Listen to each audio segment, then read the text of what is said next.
ভাইরা আমার, দেশে একজন জল্লাদ মারা গেলেন।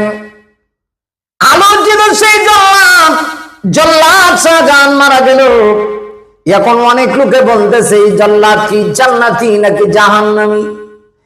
এমনও আমরা খবর দেখেছি, এমন ভাবে ফেসবুকে সোশ্যাল মিডিয়াতে আমরা দেখেছি, জল্লাদ শাহজাহান যখন মারা গেল অনেক লোকে খুশিতে বলে ফেলেছে আলহামদুলিল্লাহ।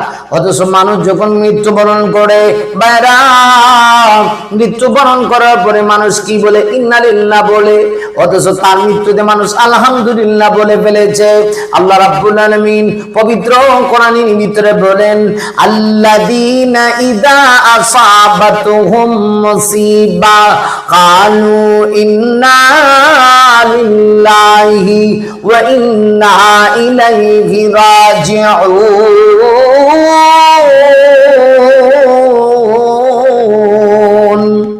ভাইরা বলেন, মানুষের কাছে যখন কোনো মুসিবত আসে, আল্লাযীনা ইযা আসাবাতুহুম মুসিবা, তাদের কাছে যখন কোনো মুসিবত আসবে, আল্লাহ কোরআনে বলেছেন, তখন তারা বলবে কালু ইন্না লিল্লাহ।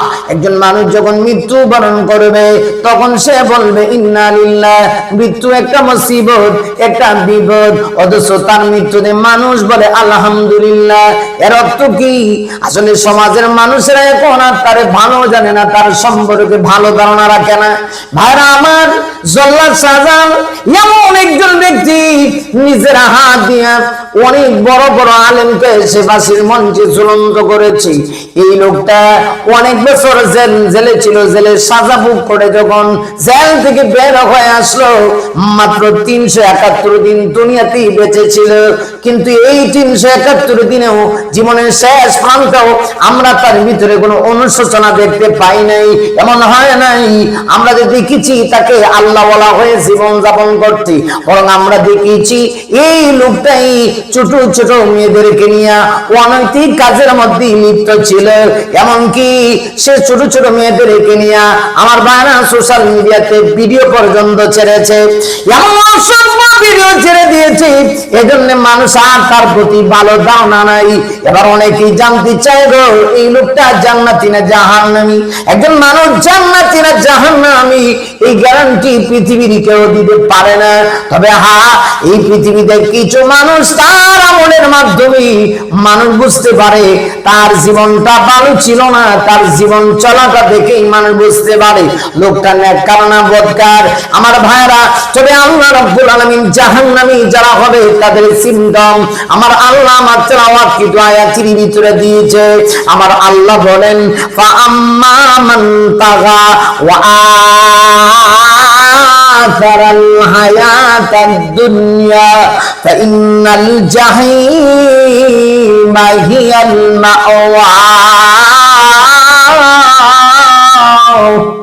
না, আমার আল্লাহ বলেন, এই পৃথিবীতে জাতির ভিতরে দুইটা সিমটম পাওয়া যাবে, এরা জাহান্নামী। এক নাম্বার মান তাগা ফা আম্মা মান তাগা, অতঃপর যারা আল্লাহ বলেন যারা সীমা লঙ্ঘনকারী হবে, সীমা লঙ্ঘনের খাতায় যাদের নাম উঠে যাবে, আল্লাহ বলেন এরা জাহান্নামী। দুইটা জাহান্নামে যাওয়ার সিমটম এটা হলো অন্যতম, যে ব্যক্তি আল্লাহর আইন মানবে না, আল্লাহর আকাশের নিচে জমিনের উপরে থেকে আল্লাহকে মানবে না, আল্লাহর আইন মানবে না, এই লোকটা হলো সীমা লঙ্ঘনকারী। ভাইরা শাহজাহান অবশ্যই সীমা লঙ্ঘনকারী ছিল। এতগুলি আলেমকে নিজেরা হাত দিয়া ফাঁসি দিল, একটা বার জাস্টিফাই করলো না এরা দোষী না নির্দোষী। যারা আল্লাহর কোরআনের হেফাজতের জন্য জীবনটা অতিবাহিত করলো, এমন লোকগুলিকে সে ফাঁসির মঞ্চে উঠে সে বলেছে আমি নিজেকে বড় গৌরবান্বিত মনে করি। এই লোকটা অবশ্যই আল্লাহর সীমা লঙ্ঘন, আল্লাহর আইনের অবাধ্য হয়ে জীবন চালিয়েছে। 2 নম্বর, আল্লাহ রাব্বুল আলামিন বলেন ওয়া আসারুল হায়াতুদ দুনিয়া, ইহকালকে যারা আখিরাতের তুলনায় দুনিয়াকে যারা প্রাধান্য দিবে গো।